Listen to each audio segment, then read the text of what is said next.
وللمطلقاتی، اور طلاق یافتہ عورتوں کے لیے، لام کا معنی ہے کے لیے،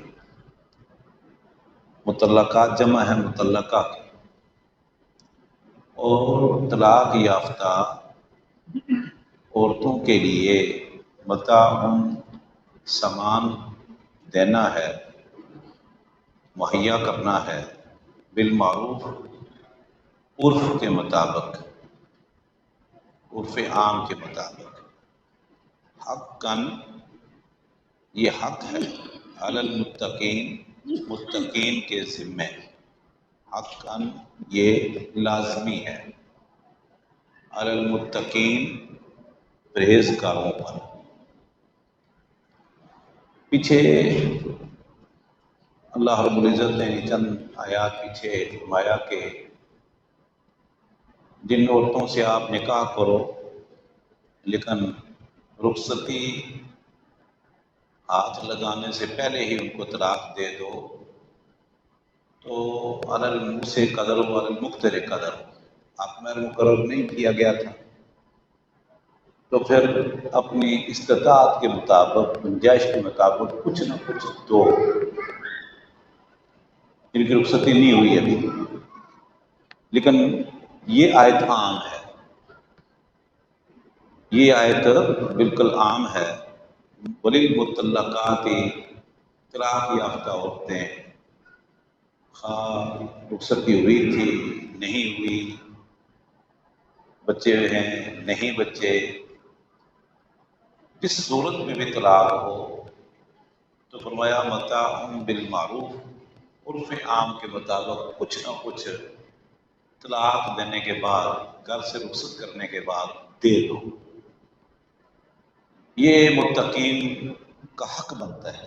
کون فرما رہا ہے؟ اللہ، کہ پرہیزگار لوگ، تقوی والے لوگ، اللہ سے ڈرنے والے لوگ، اسلام پر عمل کرنے والے لوگوں کا یہ حق بنتا ہے کہ جب طلاق دے دیں، طلاق کی صورت میں حق مہر عورت کو تو ہر صورت دینا ہے، وہ تو عورت کا حق ہے نا، تو فرض ہے،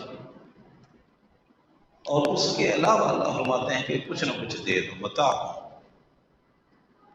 سوٹ دے دو، کھانے پینے کی چیزیں دے دو، کچھ راشن دے دو، اور اگر اس کی ضرورت کی کوئی چیز ہے خاتون کی تو وہ بھی اس کو دے کر گھر سے باعزت طریقے سے رخصت کرو۔ ہاں، یہ دلیل ہے تقوی کی، پرہیزگاروں کی، کہ اگر واقعتاً وہ بندہ پرہیزگار ہے، متقی ہے تو وہ یہ کام کرے گا۔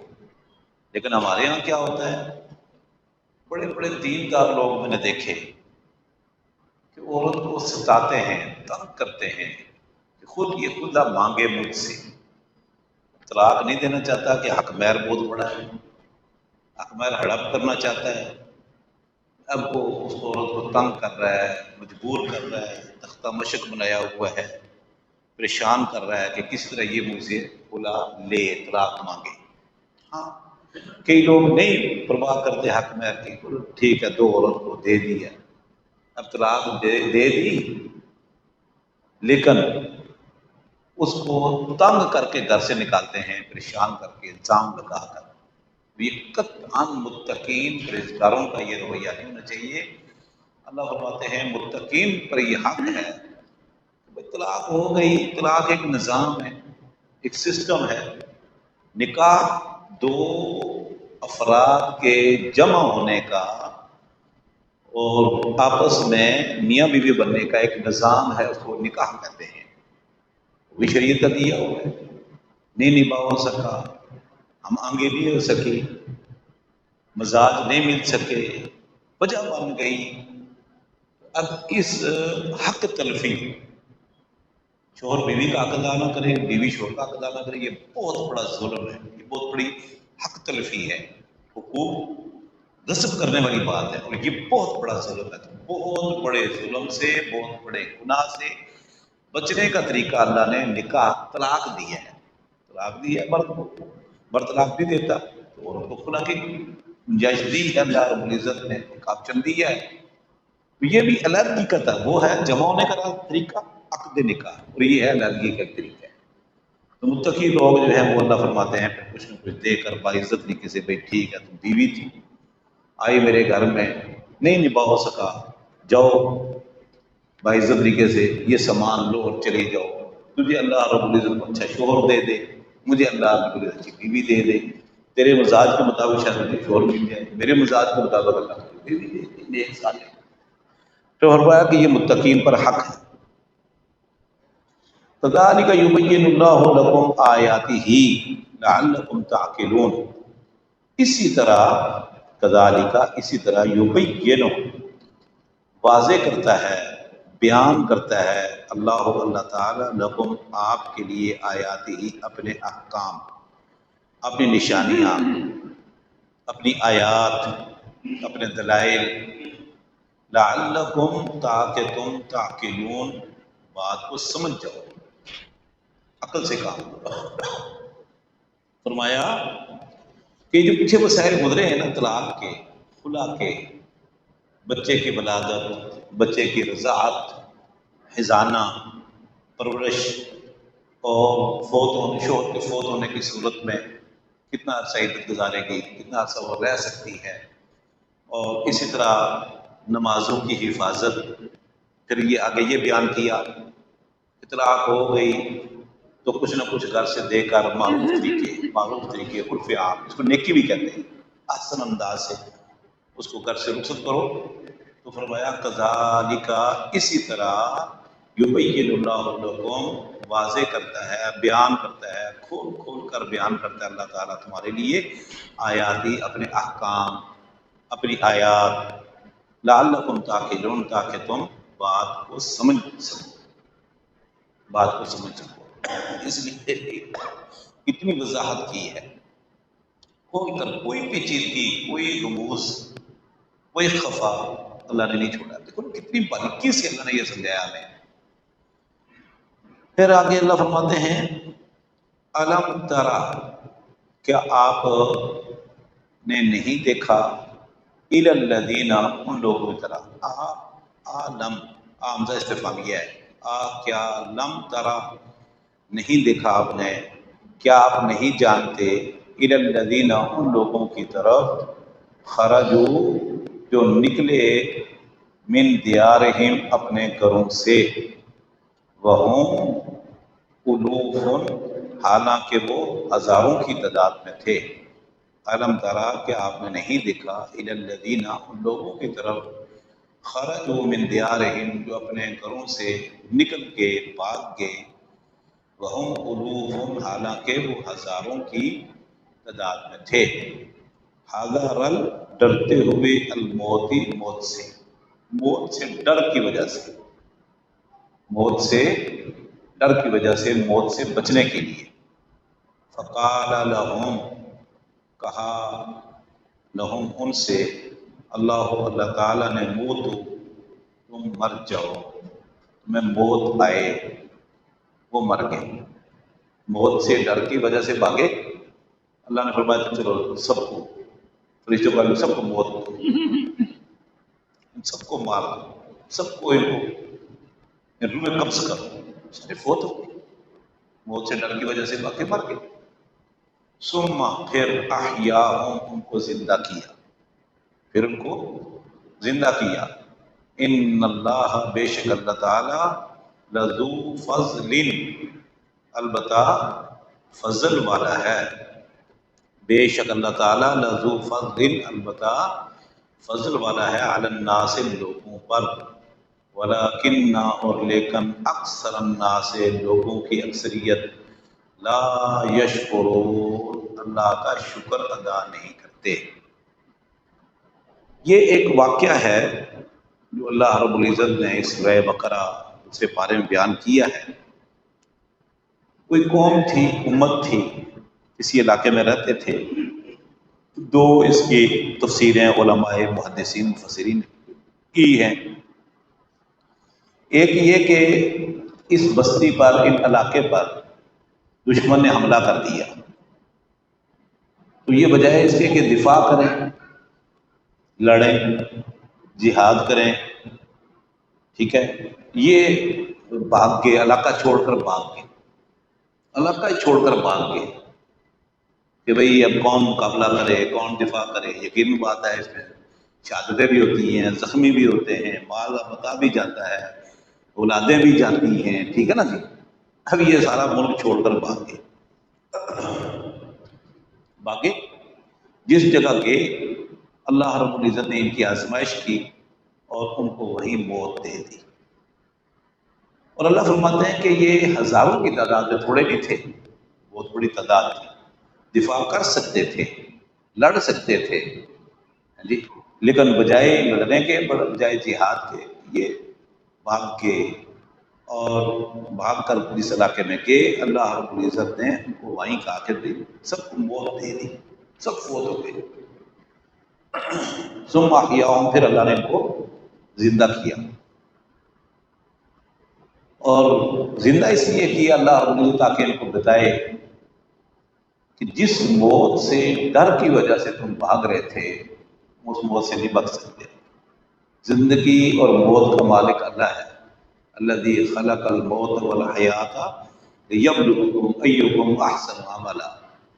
موت و حیات کا مالک اللہ ہے، اس کے فیصلے اللہ کرتا ہے۔ اللہ تعالیٰ ملک الموت کو بتاتا ہے، پورے ایک منٹ سیکنڈ آگے پیچھے نہیں ہو سکتا۔ یہ آزمائش تھی ان کی، سب کو اللہ رب العزت نے دوبارہ زندہ کر کے ان کو دکھایا کہ دیکھیں تم تقدیر سے کس طرح بھاگتے ہو، کیسے موت سے بچ سکتے ہو۔ ایک تو تفسیر یہ ہے۔ دوسرا کچھ مفسرین کا خیال ہے کہ شاید یہ بھی ہو سکتا ہے کہ وہاں کوئی بیماری پھیل گئی، وبا پھیل گئی، جیسا کہ طاعون ہوتی ہے، طاعون کی وبا جو ہے نا وہ پھیلنے والی ہوتی ہے، ایک آدمی لوگ دوسرے تیسرے چوتھے، جیسے پچھلے دوران کورونا آیا اور بڑا خوف تھا، لیکن بے شمار لوگ بچ گئے الحمدللہ۔ تو اس طرح کوئی وبا وہاں پھیل گئی، اس وبا سے، اس بیماری سے بچنے کے لیے یہ اپنا علاقہ چھوڑ کر بھاگ گئے، جہاں طاعون کی بیماری یا کوئی وبا بیماری پھیلی۔ تو یہ موت سے بچنے کے لیے کہ اگر یہاں رہیں گے تو یہ بیماری میں مبتلا ہو جائیں گے، بیمار ہو جائیں گے، مر جائیں گے، تو بھاگ گئے یہ۔ تو جہاں گئے اللہ رب العزت نے ان کو وہی موت دے دی۔ یہ ایک تفسیر ہے۔ اس حوالے سے اللہ کے نبی صلی اللہ علیہ وسلم نے طاعون کے حوالے سے بتایا کہ جس علاقے میں یہ واقعہ ہوا کہ عمر بن خطاب رضی اللہ عنہ جب خلیفہ تھے تو روم پر حملہ کیا عمر بن خطاب نے، جیسے اللہ کے نبی صلی اللہ علیہ وسلم گئے تھے تبوک روم کا سرحد ہے، سعودیہ کا آخری شہر ہے، اور اسے آگے اردن اور شام شروع ہو جاتا ہے، لیکن رومی بھاگ کے تھے، آپ آگے۔ پھر امیر المومنین عمر بن خطاب کے زمانے میں پھر ان کا حملہ کیا گیا، اور الحمدللہ عراق ایران سارے فتح ہو گئے تھے۔ لیکن جس بستی میں حملہ کیا تھا مسلمانوں نے، امیر المومنین عمر بن خطاب بھی تھے، وہاں طاعون کی بیماری پتہ چلا جب بارڈر پہ پہنچ کے کہ بھئی یہاں تو طاعون کی بیماری پھیلی ہوئی ہے۔ اب وہاں مشورہ کیا صحابہ کرام نے کہ بھئی کیا کریں، اندر جائیں گے تو طاعون کی بیماری ہے، لگ سکتی ہے، باہر رہتے ہیں تو جس اللہ نے وہاں لگائی آپ یہاں لگائی، کیا کریں۔ بہرحال کچھ لوگوں نے، امیر المومنین عمر بن خطاب نے مشورہ کیا بدریوں سے، پھر احد والوں سے، پھر خندق سے، پھر انصار سے، مہاجرین سے، بزرگوں سے، پھر نوجوانوں سے۔ بہرحال اکثر نے مشورہ دیا کہ واپس چلے جائیں، لیکن اتنے میں عبد الرحمن بن عوف رضی اللہ تعالیٰ عنہ کو کہیں قضاء حاجت کے لیے گئے ہوئے تھے، تو وہ آ گئے۔ انہوں نے کہا کہ جی اس میں اللہ کے نبی صلی اللہ علیہ وسلم کی حدیث میں نے سنی ہے، اللہ کے رسول کی تعلیم موجود ہے اس بارے میں، کیا بھائی میں اللہ کے نبی صلی اللہ علیہ وسلم کو خود میں نے فرماتے سنا کہ جہاں طاعون کی بیماری پھیلی ہوئی ہو اور آپ باہر ہو تو اندر نہ جاؤ، اگر آپ اس بستی کے اندر رہ رہے ہیں تو باہر نہ جائیں، بس یہیں وہیں رہیں۔ یہ ہے تقدیر پر ایمان کہ اگر آپ باہر ہیں تو باہر رہ جائیں، اندر نہ جائیں۔ کیوں؟ اگر آپ اللہ نہ کرے اندر گئے اور بیماری لگ گئی تو آپ میں کا عقیدہ ہو جائے گا خراب، ایمان اللہ پر کمزور۔ کیوں؟ آپ کہیں گے اگر ہم یہاں نہ آتے تو بیماری نہ لگتی، تو اللہ سارا ہی اگر مگر کے چکر میں عقیدہ بگاڑ دیں۔ اس لیے باہر رہو، اور اگر اندر ہو تو باہر نہ جاؤ۔ کیوں؟ اگر آپ ڈر کر باہر بھاگو گے تو وہاں بیماری پھیلی تو وہ لوگ کہیں گے اگر یہ لوگ نہ آتے تو یہاں بیماری نہ پھیلتی، ان کا بھی کیا بیڑا غرق۔ بچنا تو ہے وہی ہے جو اس کو اللہ بچا لے۔ کورونا کے دوران آپ نے دیکھا کتنے لوگ ڈرتے تھے، مسجد میں فاصلے پڑ گئے، اسپتالوں سے ڈاکٹر بھاگ کے، ہاں جی، بازار خالی ہو گئے، پوری دنیا جام ہو گئی، پوری کرۂ ارض پر نہ زمین پر وہ گاڑی چلتی تھی نہ فضا میں کوئی جہاز اڑتا تھا، جام ہو گیا ایک مرتبہ پر۔ لیکن الحمدللہ کتنے لوگ ہیں جو پہلے بھی تھے اس مسجد میں، ابھی بھی وہ زندہ ہیں، بوڑھے بھی، بچے بھی، جوان بھی، مرد اور خواتین سارے۔ تو جن کی موت لکھی تھی وہ آ گئے، جو نہیں تھی بچ گئے الحمدللہ۔ تو یہ اللہ کے نبی صلی اللہ علیہ وسلم نے فرمایا کہ ایسے کرو تاکہ اگر مگر کے لوگ نہ کہیں، جو فیصلہ اللہ کی طرف سے وہ آ کر رہے گا۔ ایک تفسیر یہ ہے کہ یہ بیماری سے ڈر کے بھاگے تھے، لیکن صحیح راج قول یہ ہے کہ وہ جہاد سے بھاگے تھے۔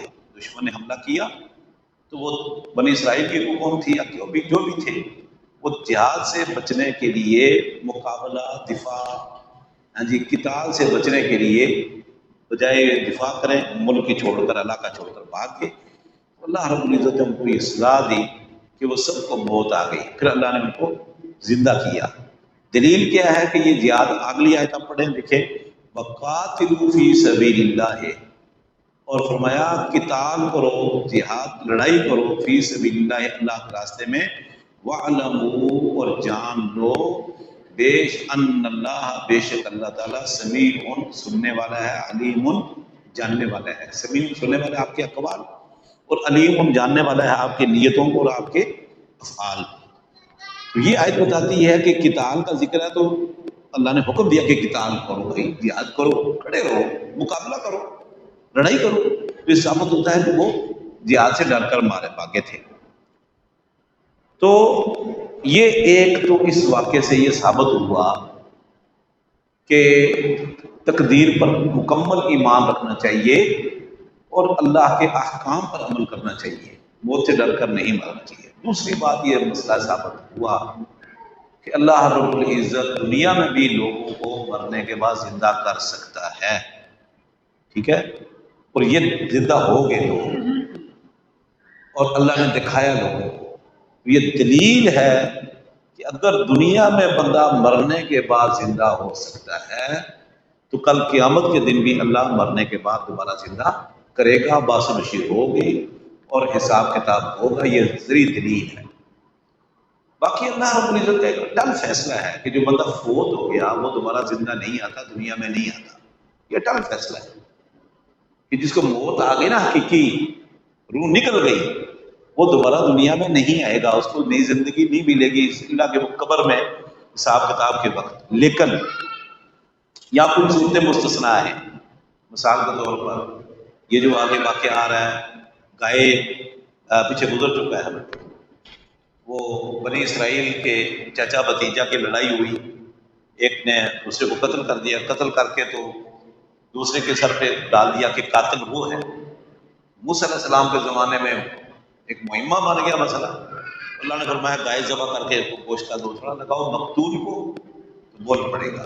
گائے ذبح کی، گوشت کا دوسرا مقتول کو لگایا، مقتول نے کہا جی بھائی میرے فلان ہے، بندے نے مجھے قتل کیا، وہ زندہ ہو گیا، بالکل بالکل تندرست، صحیح سلامت زندہ ہو گیا، لوگوں کے سامنے گفتگو کی۔ بولا کہ نہیں نہیں بھائی یہ سارا جھوٹ بولتا ہے، میرا قاتل وہی ہے جو رو رہا ہے، جو جھنڈورا پیٹ رہا ہے نا، دوسروں پہ الزام لگا، یہ میرا قاتل ہے۔ یہ بہت بڑا واقعہ تھا کہ مرنے کے بعد بندہ زندہ ہوا۔ اسی طرح یہ لوگ ہزاروں کی تعداد میں، خود اللہ فرماتے ہیں قال لهم الله موتوا، سب مر گئے، حقیقی موت آ گئی۔ پھر اللہ رب العزت نے زندہ کیا، کتنے عرصے بعد زندہ کیا اللہ تعالیٰ ہی جانتا ہے۔ بنی اسرائیلی روایات ہے، قرآن حدیث میں کوئی مدت نہیں ہے۔ دوسرا واقعہ یہ ہے۔ تیسرا واقعہ ابراہیم علیہ السلام نے پرندے ذبح کیے، آگے آ رہا واقعہ، پرندے ذبح کیے اور ہر پہاڑ پر ان کی بوٹیاں بکھیر دی، پہاڑوں پر ان کی بوٹیاں بکھیر دی، اس ٹیلے پر، اس پہاڑ پر، اس پہاڑ پر، ذبح کر کے ٹکڑے کر کے بوٹیاں بنا کے پرندوں کی. پھر ابراہیم علیہ السلام کو اللہ نے فرمایا بلا، پرندے بلائے، سارے پرندے اڑتے ہوئے آ گئے. وہ مانوس تھے ابراہیم علیہ السلام سے. جیسے کئی لوگوں نے کبوتر پالے ہوتے ہیں، کئی لوگوں نے مرغیاں پالی ہوتی ہیں، ہے نا، تو وہ مانوس ہوتے ہیں. طوطے ہیں، طوطے پال لیتے ہیں لوگ، بہت مانوس ہو جاتے ہیں، بندے کی آواز پہچانتے ہیں، ہاں جی، بندے کے ساتھ ہی رہتے ہیں. ابراہیم علیہ السلام نے کو اللہ نے فرمایا کہ پرندے پکڑو، مانوس کرو اپنے ساتھ، پھر ان کو ذبح کر کے، اور وہی مرغیاں پرندے جو بھی تھے ان کو آواز دی، وہ اڑتے ہوئے آ گئے.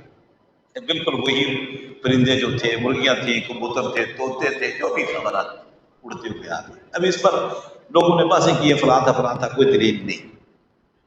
چوتھا واقعہ اسی آگے آئے گا ابراہیم علیہ السلام کے واقعہ کے ساتھ.